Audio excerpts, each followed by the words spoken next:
नमस्कार, बहुत बहुत स्वागत है आप सभी का डीडी न्यूज के इस खास बुलेटिन एक्सप्रेस 100 में, जहां हम आपके लिए लेकर आते हैं राजनीति, मनोरंजन, देश, दुनिया, खेल और व्यापार जगत की सभी बड़ी खबरों को एक्सप्रेस यानी फटाफट अंदाज में। मैं हूं निखिल सिंह। तो देखिए खबरें तेज रफ्तार से।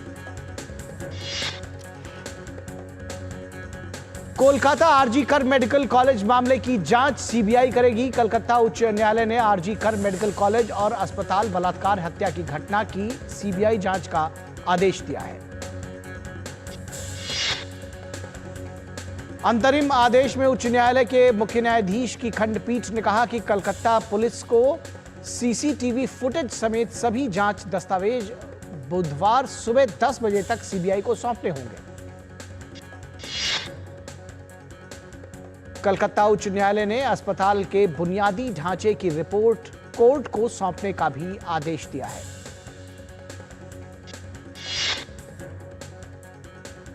सीबीआई को सीलबंद जांच रिपोर्ट हाई कोर्ट में दाखिल करनी होगी। 3 दिन बाद कोर्ट फिर से मामले की सुनवाई करेगा।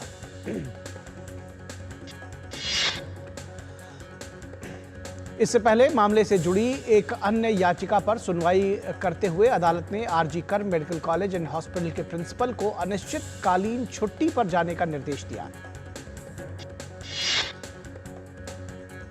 आरजी कर मेडिकल कॉलेज एंड हॉस्पिटल के प्रिंसिपल ने पद से इस्तीफा दे दिया था, लेकिन फिर 24 घंटे के अंदर ही उन्हें एक अन्य कॉलेज का प्रिंसिपल बना दिया गया।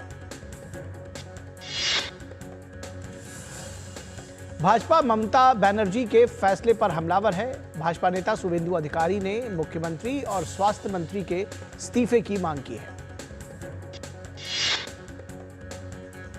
बीजेपी प्रवक्ता सुधांशु त्रिवेदी ने आरजी कर मेडिकल कॉलेज एंड हॉस्पिटल के प्रिंसिपल को लेकर पश्चिम बंगाल सरकार पर निशाना साधते हुए पूछा है कि आखिर प्रिंसिपल के प्रति ममता सरकार की इतनी ममता क्यों है।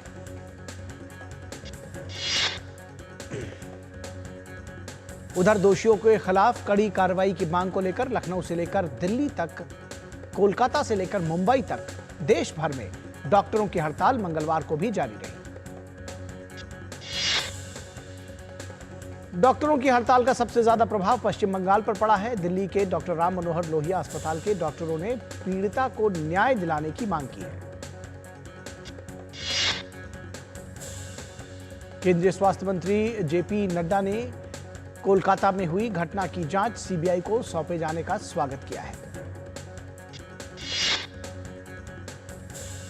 केंद्रीय स्वास्थ्य मंत्री ने ममता सरकार पर मामले को दबाने का आरोप लगाया और विश्वास जताया कि सीबीआई जांच में सच्चाई सामने आएगी।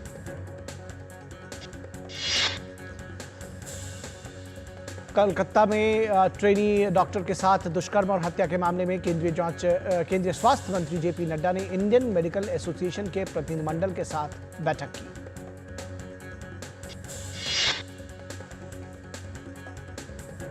इससे पहले इंडियन मेडिकल एसोसिएशन ने केंद्रीय स्वास्थ्य मंत्री जेपी नड्डा को पत्र लिखा था। पत्र में आईएमए ने कार्यस्थल पर डॉक्टरों और महिलाओं की सुरक्षा में सुधार के लिए तत्काल कदम उठाने की मांग की थी। बैठक के बाद आईएमए के अध्यक्ष आरवी अशोकन ने अपनी मांगों के बारे में बताया और कलकत्ता हाईकोर्ट द्वारा मामले की सीबीआई जांच के फैसले का स्वागत किया। उधर राष्ट्रीय महिला आयोग की टीम ने कोलकाता के आरजी कर मेडिकल कॉलेज और अस्पताल का दौरा किया। आयोग ने अधिकारियों से रिपोर्ट सौंपने को कहा है।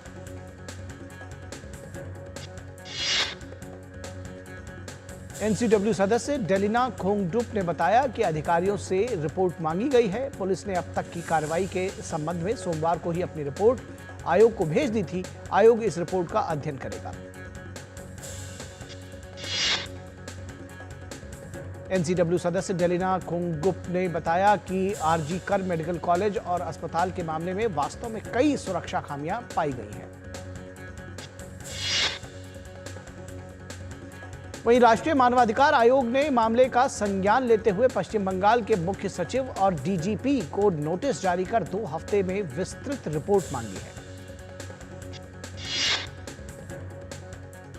कोलकाता रेप मर्डर मामले की जांच सीबीआई को सौंपे जाने के फैसले का बीजेपी प्रवक्ता शहजाद पूनावाला ने स्वागत किया। उन्होंने कहा कि घटना में तृणमूल कांग्रेस का नेता भी शामिल है, जिसे बचाने का प्रयास किया जा रहा है। राष्ट्रीय चिकित्सा आयोग ने सुरक्षित कार्यस्थल वातावरण सुनिश्चित करने के लिए सभी मेडिकल कॉलेजेस और संस्थानों के लिए सलाह जारी की है। सभी मेडिकल कॉलेजेस को अस्पताल और कॉलेज परिसर के भीतर सुरक्षित कार्य वातावरण के लिए नीति विकसित करने की सलाह दी गई है। ओपीडी, वार्ड, हॉस्टल और अन्य खुले क्षेत्रों में पर्याप्त सुरक्षा कर्मचारियों की तैनाती के साथ शाम के समय गलियारों और परिसरों को अच्छी तरह से रोशन करने और निगरानी के लिए सभी संवेदनशील क्षेत्रों को सीसीटीवी द्वारा कवर करने की सलाह दी गई है। वहीं मेडिकल छात्रों के खिलाफ हिंसा की घटना की कॉलेज प्रबंधन द्वारा तुरंत जांच और पुलिस में प्राथमिकी दर्ज की जानी चाहिए और घटना पर विस्तृत कार्रवाई रिपोर्ट घटना के 48 घंटे के भीतर एनएमसी को भेजे जाने की सलाह दी गई है। कोलकाता के आरजी कर मेडिकल कॉलेज में हुए बलात्कार और हत्या की घटना पर केंद्रीय मंत्री किरेन रिजिजू ने कहा कि यह बहुत ही दुखद घटना है और बीजेपी प्रवक्ता सुधांशु त्रिवेदी ने कन्नौज कांड को लेकर समाजवादी पार्टी और कांग्रेस को घेरते हुए कहा कि जब से यूपी में दो लड़कों यानी अखिलेश यादव और राहुल गांधी की ताकत बढ़ी है, अपराध भी बढ़ गए हैं।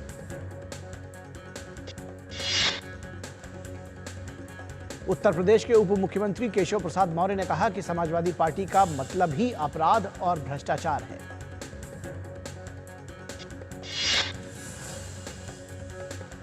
सपा पर निशाना साधते हुए केंद्रीय मंत्री और आरएलडी प्रमुख जयंत चौधरी ने कहा कि ऐसे अपराधियों का बचाव नहीं किया जाना चाहिए।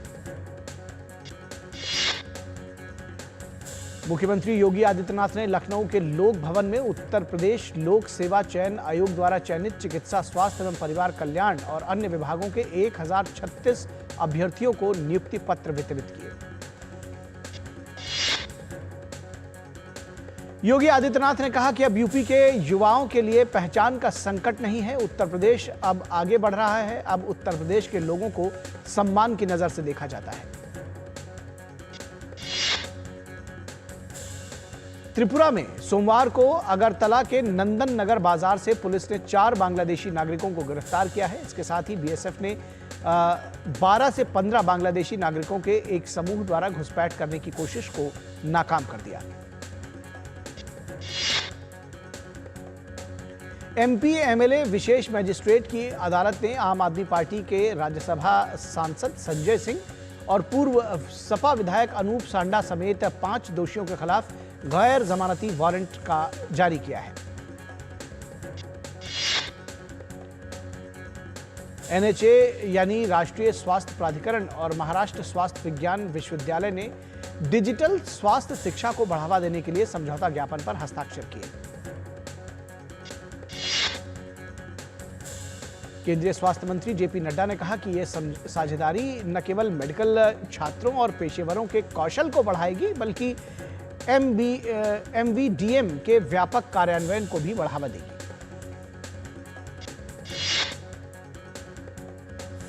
मणिपुर में मंगलवार को 133वां देशभक्त दिवस मनाया गया। इस अवसर पर अपने प्राणों की आहुति देने वाले शहीदों को भावभीनी श्रद्धांजलि दी गई।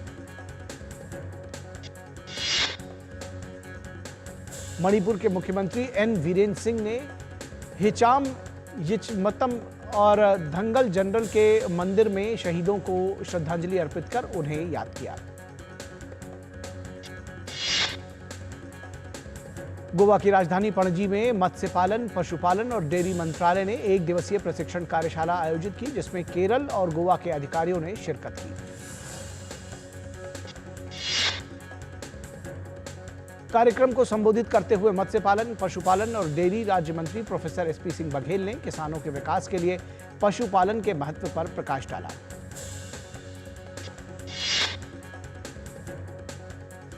Artificial intelligence programming assistant course शुरू करने से लेकर नोएडा में प्रशिक्षण महानिदेशालय और माइक्रोसॉफ्ट के बीच महत्वपूर्ण समझौता हुआ। इस मौके पर कौशल विकास और उद्यमशीलता मंत्री जयंत चौधरी भी मौजूद रहे।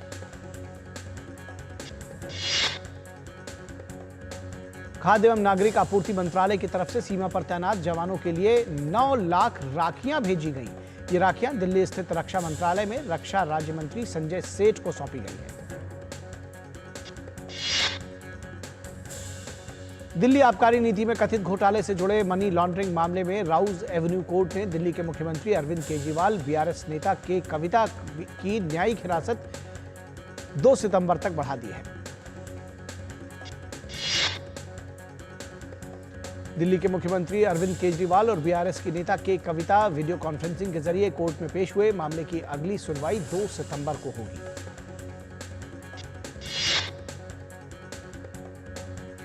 और सुप्रीम कोर्ट ने पश्चिम बंगाल शिक्षक भर्ती घोटाले से जुड़े मनी लॉन्ड्रिंग केस में ईडी के समन के खिलाफ याचिका पर सुनवाई पूरी करते हुए फैसला सुरक्षित रख लिया है।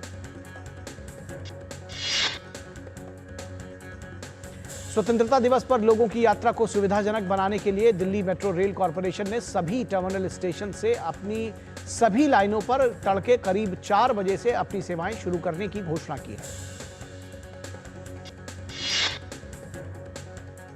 डीआरडीओ ने हाल ही में राजस्थान के जैसलमेर स्थित फील्ड फायरिंग रेंज में भारत में निर्मित main portable anti tank guided missile का सफलतापूर्वक परीक्षण किया। हरियाणा के आगामी विधानसभा चुनावों के मद्देनजर भारत निर्वाचन आयोग 2 दिवसीय हरियाणा दौरे पर है। पहले दिन मुख्य चुनाव आयुक्त राजीव कुमार और चुनाव आयुक्त ज्ञानेश कुमार व डॉक्टर सुखबीर सिंह संधू ने राष्ट्रीय और राज्य स्तरीय राजनीतिक दलों के प्रतिनिधियों के साथ बैठक की। दिल्ली में झंडा फहराने के मामले में नया मोड़ आ गया है। अब उपराज्यपाल ने 15 अगस्त को झंडा फहराने के लिए दिल्ली के गृह मंत्री कैलाश गहलोत को नामित किया है। पूरे देश की तरह अरुणाचल प्रदेश में भी हर घर तिरंगा अभियान तेजी से आगे बढ़ रहा है। प्रधानमंत्री नरेंद्र मोदी ने हर घर तिरंगा अभियान से जुड़ा अरुणाचल प्रदेश का एक वीडियो सोशल मीडिया एक्स पर साझा किया है। केंद्रीय गृह एवं सहकारिता मंत्री अमित शाह गुजरात के अहमदाबाद में हर घर तिरंगा यात्रा में शामिल हुए। यात्रा में उनके साथ गुजरात के मुख्यमंत्री भूपेंद्र पटेल ने भी शिरकत की। जम्मू कश्मीर के रियासी में आयोजित की गई एक तिरंगा रैली ने लोगों का ध्यान आकर्षित किया। ये तिरंगा रैली रियासी में चिनाब नदी पर बने दुनिया के सबसे ऊंचे रेलवे पुल से निकली। इस रैली में 750 मीटर लंबे तिरंगे के साथ लोगों ने देश के प्रति अपना प्रेम दर्शाया। भारतीय शेयर बाजार हफ्ते के दूसरे कारोबारी दिन गिरावट के साथ बंद हुए। आज सेंसेक्स 692.89 अंकों की गिरावट के साथ 78,956.03 पर बंद हुआ।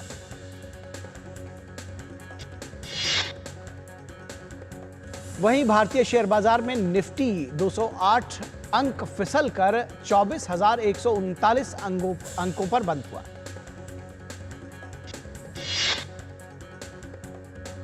मंगलवार को राष्ट्रीय राजधानी में सोने की कीमत 500 रुपए उछलकर 72,850 रुपए प्रति 10 ग्राम हो गई। वहीं चांदी की कीमत 83,500 रुपए प्रति किलोग्राम पर स्थिर रही। वित्त मंत्री निर्मला सीतारमण ने भारतीय विज्ञान शिक्षा एवं अनुसंधान संस्थान के दीक्षांत समारोह में कहा कि वे चाहती हैं कि टैक्स को 0 कर दिया जाए, लेकिन देश के सामने नई चुनौतियां हैं। केंद्रीय वित्त मंत्री निर्मला सीतारमण की अध्यक्षता में जीएसटी काउंसिल की बैठक 9 सितंबर को होगी। परिषद ने सोशल मीडिया मंच एक्स पर यह जानकारी दी। जीएसटी परिषद की बैठक में दरों को युक्तिसंगत बनाने, कर स्लैब को कम करने के अलावा जीएसटी के तहत उल्टा शुल्क हटाने पर चर्चा होने की उम्मीद है। सार्वजनिक क्षेत्र की कंपनी कोल इंडिया लिमिटेड ने कहा है कि स्वतंत्र विद्युत संयंत्रों सहित ताप बिजली संयंत्रों को वार्षिक अनुबंधित मात्रा से अधिक कोयला आपूर्ति की जाएगी। टाटा समूह की ओनरशिप वाली airline company air India express ने अपने घरेलू नेटवर्क को मजबूत करने के लिए चेन्नई और कोलकाता सहित 6 नई डेली फ्लाइट शुरू करने का ऐलान किया है। एयर इंडिया एक्सप्रेस ने डोमेस्टिक के अलावा नई इंटरनेशनल फ्लाइट का भी ऐलान किया है। एयरलाइन इंदौर और शारजाह को जोड़ने वाली सप्ताह में 4 सीधी उड़ानें शुरू करने जा रही है।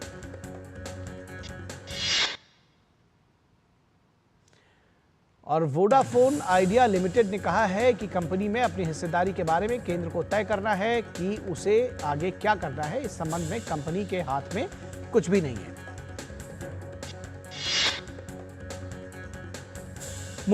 मुनाफा वसूली के कारण एचडीएफसी बैंक के शेयर में करीब 3.50% की गिरावट आई। बिकवाली दबाव से बैंक का बाजार पूंजीकरण 42,205.92 करोड़ रुपए लुढ़क गया। देश की सबसे बड़ी दोपहिया कंपनी हीरो मोटोकॉर्प का 30 जून 2024 को समाप्त चालू वित्त वर्ष की पहली तिमाही का एकीकृत शुद्ध लाभ 47% बढ़कर 1,032 करोड़ रुपए हो गया है। बिक्री बढ़ने से कंपनी का मुनाफा बढ़ा है। राजनीतिक उथल-पुथल का सामना करने वाले बांग्लादेश में खुदरा मुद्रास्फीति जुलाई के महीने में 12 साल के उच्च स्तर 11.66% पर पहुंची। बांग्लादेश में भारतीय वीजा आवेदन केंद्र ने अपना परिचालन फिर से शुरू करने की घोषणा की। बांग्लादेश में हिंसा के बाद बिगड़ी राजनीतिक परिस्थितियों के दौरान भारतीय वीजा केंद्र ने अपना परिचालन बंद कर दिया था। भारतीय वीजा आवेदन केंद्र ने आवेदकों से अनुरोध किया कि वे अपने पासपोर्ट लेने के लिए एक टेक्स्ट संदेश प्राप्त करने के बाद ही केंद्र पर आएं। इस दौरान सभी से अनुरोध किया गया कि सीमित परिचालन के कारण प्रक्रिया में अधिक समय लग सकता है। बांग्लादेश के आंदोलनकारी हिंदू और अल्पसंख्यक छात्रों ने आज अंतरिम प्रशासक मोहम्मद यूनुस से मुलाकात की। ये मुलाकात ढाकेश्वरी मंदिर में हुई। मुलाकात के दौरान उन 8 सूत्रीय मांगों पर चर्चा की गई जिसके लिए उन्होंने अल्टीमेटम दिया था। यूनुस ने उनकी मांगों पर गौर करने और अल्पसंख्यकों पर हमले रोकने के लिए जरूरी उपायों का भरोसा दिया है।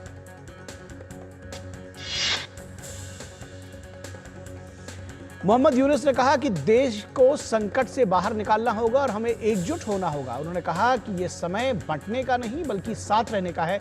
सभी को धैर्य और संयम का पालन करना होगा।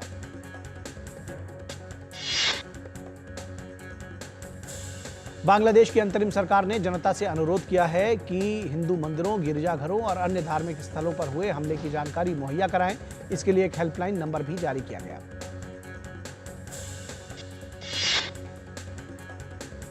भारत के खिलाफ बयान में अचानक बदलाव करते हुए मालदीव के राष्ट्रपति मोहम्मद मुइज्जू ने दोनों देशों के बीच ऐतिहासिक और घनिष्ठ संबंधों को मजबूत करने की अपनी प्रतिबद्धता की पुष्टि की है। मालदीव के राष्ट्रपति मोहम्मद मुइज्जू ने दोहराया है कि भारत हमेशा से उनके करीबी सहयोगियों और अमूल्य भागीदारियों में से एक रहा है। साथ ही भारत ने मालदीव को अब जब भी जरूरत पड़ी है सहायता प्रदान की है। पूर्व अमेरिकी राष्ट्रपति और आगामी चुनाव में रिपब्लिकन उम्मीदवार डोनाल्ड ट्रंप ने अरबपति एलन मस्क के साथ उनके सोशल मीडिया प्लेटफॉर्म एक्स पर एक लाइव साक्षात्कार किया।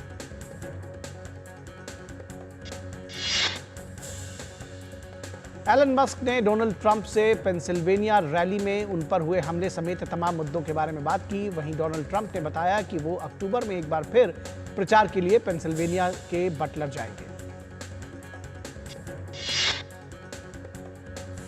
पाकिस्तान के आतंकवाद निरोधी अदालत ने 9 मई 2023 की हिंसा से जुड़े 12 मामलों में इमरान खान की पत्नी बुशरा बीवी की जमानत याचिका खारिज कर दी।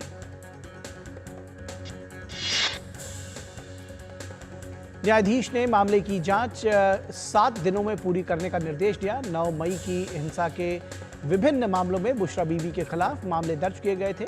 इन्हीं मामलों में बुशरा बीवी ने जमानत देने की अपील की थी।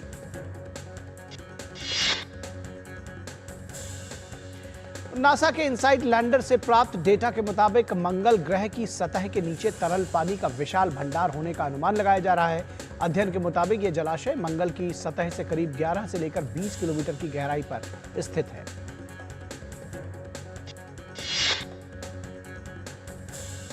नासा के अनुमान के मुताबिक मंगल ग्रह पर पानी का भंडार इतना बड़ा हो सकता है कि इससे पूरे मंगल ग्रह की सतह को ढक सकने वाला महासागर भर जाए। इस अनुमान के बाद शोधकर्ता वहां अतीत में या फिर वर्तमान में भी सूक्ष्मजीवी जीवन की संभावनाएं जता रहे हैं।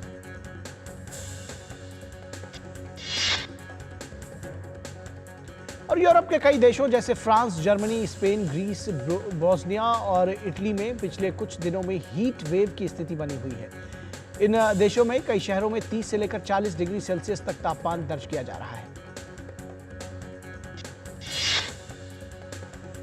फ्रांस के कई इलाकों में भीषण गर्मी के चलते ऑरेंज अलर्ट जारी किया गया है। इसके साथ ही बाल्कन क्षेत्र में भी हीट वेव को लेकर चेतावनी जारी की गई है।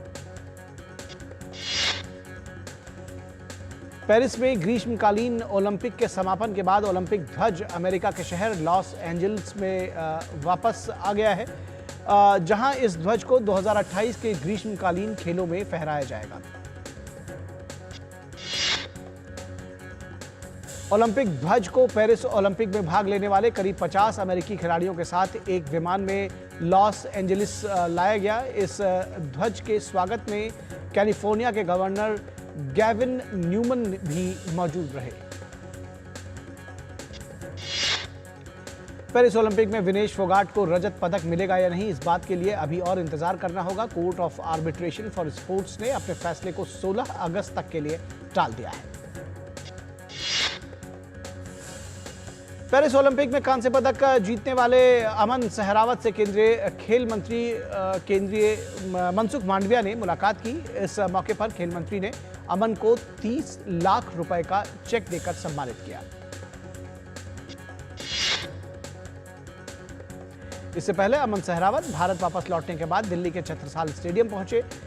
छत्रसाल स्टेडियम में अमन ने कुश्ती के गुरु सीखे हैं।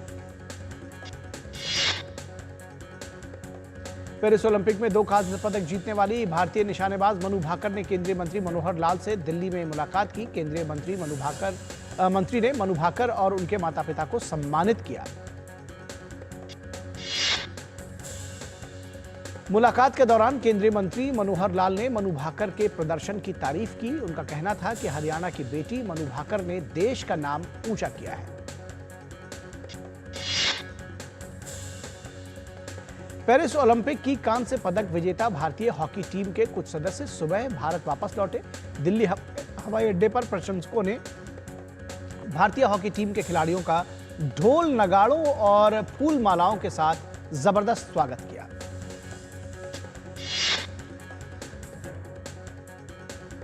और वापसी के बाद स्टार गोलकीपर पीआर श्रीजेश सहित टीम के कई खिलाड़ियों ने केंद्रीय खेल मंत्री मनसुख मांडविया से मुलाकात की। इस दौरान खेल मंत्री भारतीय टीम को उन्होंने सम्मानित किया।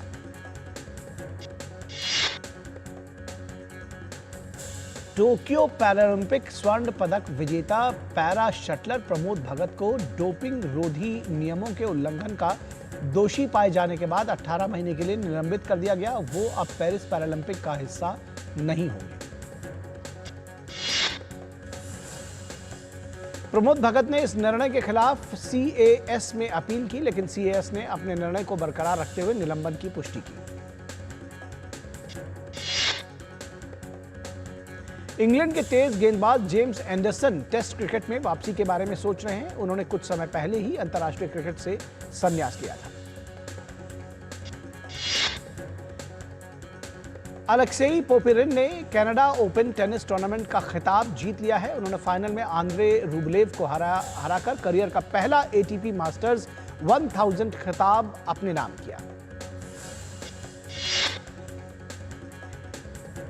अमेरिका की जेसिका पेगुला ने लगातार दूसरी बार कनाडा ओपन के महिला एकल का खिताब अपने नाम करने में सफलता पाई। उन्होंने फाइनल में अमांडा अनिसोवा को 3 सेट में शिकस्त दी।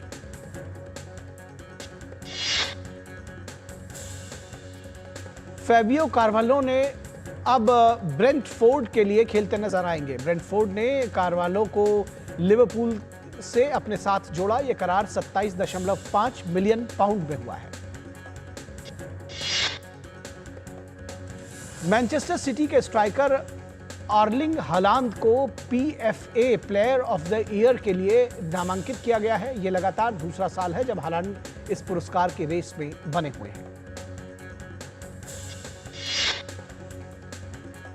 वहीं महिला वर्ग के लिए लॉरेन जेम्स को PFA player of the year के लिए नामांकित किया गया है। जेम्स यंग के पास एक ही साल में young player of the year और PFA player of the year का पुरस्कार जीतने का मौका है। और अभिषेक बच्चन ने इंस्टाग्राम पर पेरिस ओलंपिक में अपने अनुभव से जुड़ा एक वीडियो साझा किया, जिसमें स्टेडियम में भारतीय ध्वज थामे हुए विजयी थ्रो के बाद नीरज चोपड़ा को गले लगाते हुए कुछ तस्वीरें शामिल हैं। अभिनेत्री रिया मिर्जा अंतर्राष्ट्रीय युवा दिवस पर युवा सभा 2047 का हिस्सा बनी। वहीं अभिनेत्री ने बातचीत के दौरान पर्यावरण संरक्षण पर जोर दिया और सिंगल यूज प्लास्टिक जैसे हानिकारक चीजों के उपयोग से बचने की सलाह दी। वैजंती माला के जन्मदिन के अवसर पर सायरा बानो ने खास पोस्ट शेयर किया है। इसके साथ ही अनमोल तस्वीरों को साझा कर उन्हें दिलीप कुमार के साथ बीते खूबसूरत लम्हों को याद करते हुए वो नजर आई। और बॉलीवुड अभिनेत्री की जानवी कपूर अपनी मां श्रीदेवी की जयंती पर आंध्र प्रदेश के तिरुपति में भगवान वेंकटेश्वर के प्रसिद्ध पहाड़ी मंदिर गईं और पूजा अर्चना की। जानवी ने अपने इंस्टाग्राम पर अपनी यात्रा की कुछ तस्वीरें भी साझा की हैं।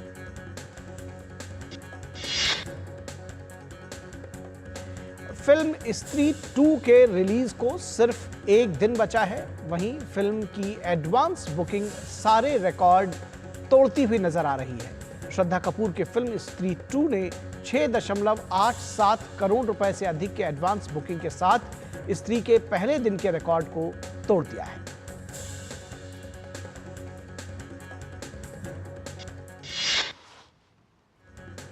तो एक्सप्रेस न्यूज में फिलहाल इतना ही। हमें दीजिए इजाजत। नमस्कार।